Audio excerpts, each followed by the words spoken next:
इस वीडियो में हम सीखेंगे conversion of improper fraction into mixed fraction. Improper fraction को मिक्स्ड फ्रैक्शन में कन्वर्ट करना सीखेंगे। इम्प्रॉपर फ्रैक्शंस कैसे फ्रैक्शंस होते थे? ऐसे फ्रैक्शंस जिनका न्यूमरेटर डिनोमिनेटर से बड़ा हो।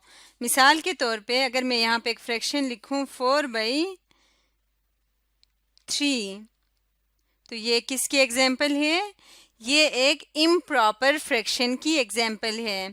इम्प्रॉपर क्यों है? क्योंकि इसका जो न्यूमरेटर है वो 4 है और डिनोमिनेटर 3 है, इसलिए इसको कहते हैं इम्प्रॉपर फ्रैक्शन। अब इनको मिक्स्ड फ्रैक्शन कैसे बनाते हैं और मिक्स्ड फ्रैक्शन क्या होता है ये अभी हम देखते हैं। इसको समझने के लिए एक एग्जाम्पल देखते हैं।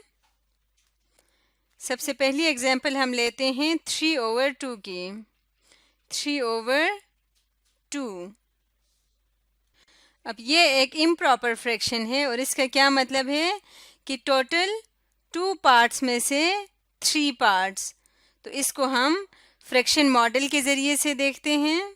तो हम एक रेक्टेंगल ले आते हैं और इसके 2 इक्वल पार्ट्स करते हैं, क्योंकि टोटल कितने पार्ट्स हैं? टोटल 2 पार्ट्स करने हैं और उसमें से कितने पार्ट्स को हमने शेड करना है? 3 पार्ट्स को हमने शेड करना है। तो 1 2। अब यहाँ पे आप देख सकते हैं कि टोटल ही इसके 2 पार्ट्स हैं, तो 2 में से 3 पार्ट्स तो हम शेड कर नहीं सकते, इसलिए हमें क्या करना पड़ेगा? इस तरह का एक और रेक्टेंगल लेके आना पड़ेगा। ये हम एक और रेक्टेंगल लेके आए हैं, इसके भी 2 पार्ट्स हुए हैं क्योंकि डिनोमिनेटर 2 है। तो टोटल हमने इनमें से कितने पार्ट्स शेड करने थे? 3 पार्ट्स। तो हमने 1 2 पार्ट्स पहले ही शेड किए हुए हैं। तो जब इसको शेड किया तो अब टोटल कितने पार्ट्स हो गए? 1 2 3। तो ये दोनों मिला के बन गए 3/2। अब अगर मैं इन दोनों को अलग अलग देखूं तो ये जो फर्स्ट वाला है इसको हम क्या लिख सकते हैं? इसके टोटल कितने पार्ट्स हैं? 1 2। इसके हैं टोटल 2 पार्ट्स, तो यहाँ पे हम लिखते हैं 2। और इसमें से कितने पार्ट्स शेड हुए हैं?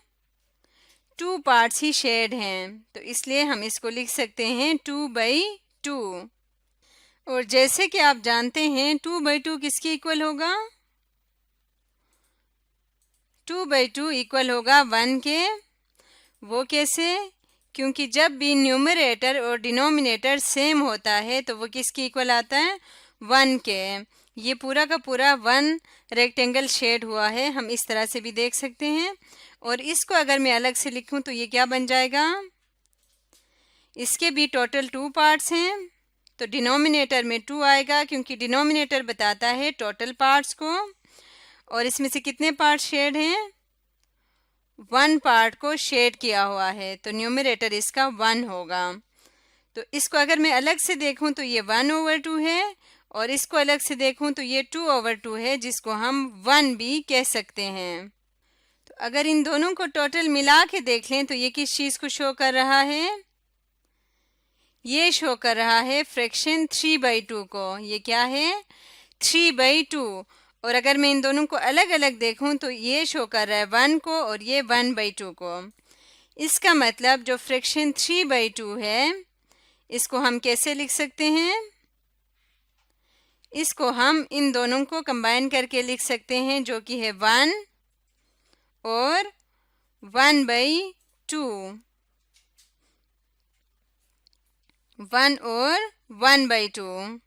और इसको हम पढ़ेंगे 1 होल, क्योंकि ये 1 होल को शो कर रहा है, ये पूरा पूरा एक कंप्लीट है, तो 1 होल 1/2।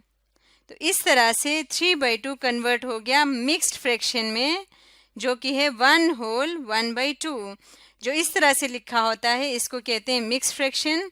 मिक्स इसलिए कहते हैं क्योंकि इसमें होल भी होता है और फ्रैक्शन भी होता है, तो इसलिए इसको मिक्स्ड फ्रैक्शन कहते हैं।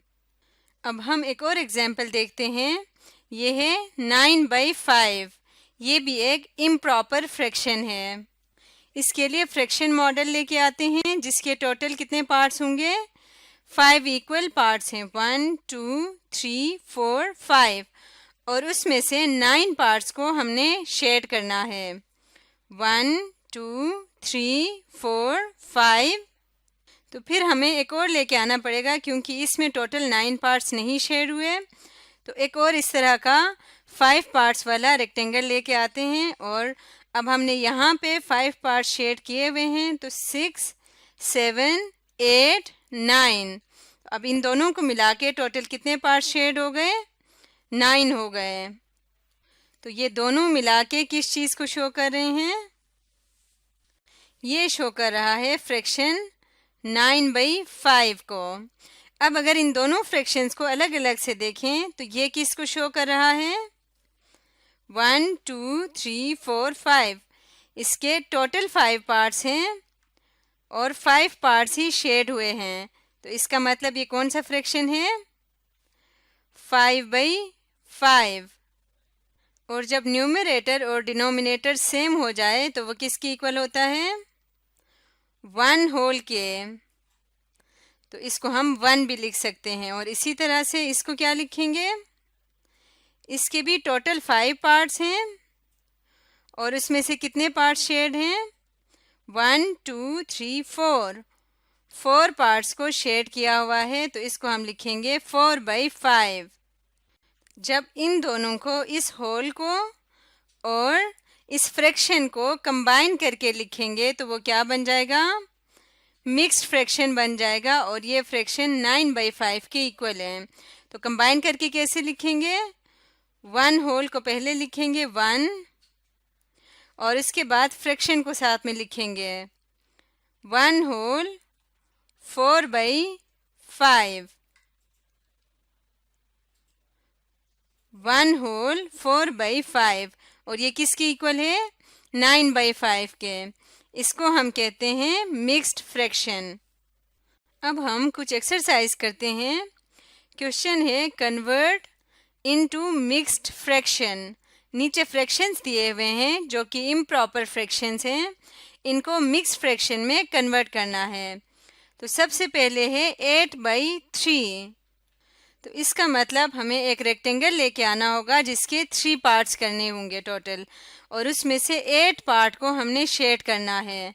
तो 1 2 3 पार्ट शेड हो गए। तो अभी 8 पूरे नहीं हुए तो हमें एक और इसी तरह का रेक्टेंगल लेके आना होगा जिसके 3 पार्ट्स होंगे। तो 1 2 3 4 5 6। अभी भी पूरे नहीं हुए तो हम एक और ले आते हैं। तो ये अभी तक कितने हुए? 1 2 3 4 5 6 7 8। तो अब 8 पार्ट शेड हुए हैं 3 में से। अब अगर हम इनको गौर से देखें तो ये फर्स्ट वाला 1 होल को शो कर रहा है क्योंकि 3 में से 3 पार्ट्स शेडेड हैं। तो इसको हम लिख सकते हैं 1। इसको 3/3 भी लिख सकते हैं लेकिन मैं अभी 1 लिख रही हूँ क्योंकि 3/3 1 के इक्वल होता है। इसी तरह से ये भी 1 होगा क्योंकि ये भी 3/3 है जो कि 1 के इक्वल है। और ये क्या होगा?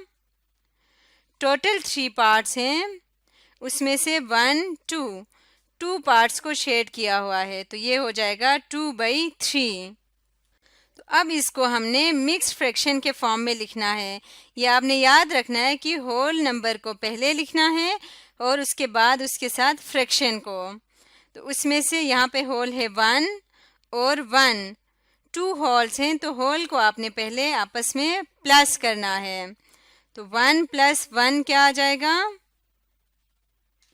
2 आ जाएगा। तो इसको हम इस तरह से लिखेंगे 2 होल 2/3। इसको कैसे लिखेंगे? 2 होल 2/3 क्योंकि यहाँ पे 1 और 1 2 होल्स थे तो जितने भी होल्स होंगे उनको आपस में प्लस करना होता है। इसी तरह से 13/6 के लिए हम 2 ऐसे ब्लॉक्स लेके आते हैं या 2 रेक्टेंगल्स लेके आते हैं जिनके टोटल 6 पार्ट्स हुए हैं। इसमें से 13 पार्ट्स को शेड करना है। तो हम शेड करते हैं 1 2 3 4 5 6 7 8 9 10 11 12। अभी भी ये पूरे नहीं हुए तो इसलिए हम एक और लेके आते हैं। तो 12 यहाँ तक हो गए थे तो इसको किया तो टोटल 13 हो गए। तो अब इसको लिखेंगे तो ये क्या बन जाएगा, ये है 1 होल, ये भी 1 होल है, और ये कितने हैं, इसके टोटल 6 पार्ट्स हैं जिसमें से 1 पार्ट शेड हुआ है, तो इसको हम लिखेंगे 1/6, क्योंकि 6 में से 1 पार्ट शेड हुआ है। और अब इसको कंबाइन करके लिखेंगे तो क्या आ जाएगा, 1 + 1, ये दोनों होल आपस में प्लस हो जाएंगे तो 1 + 1 2 आ जाएगा। तो पहले हमने होल लिखना है जो कि 2 है, उसके बाद फ्रैक्शन को लिखना है जो कि है 1/6, और इसको पढ़ेंगे 2 होल 1/6। तो जब 13/6 को इम्प्रॉपर फ्रैक्शन है, इसको जब हमने मिक्स फ्रैक्शन में लिखा तो हमारे पास आ गया 2 होल 1/6। आज हमने पढ़ा conversion of improper fraction into mix fraction के बारे में।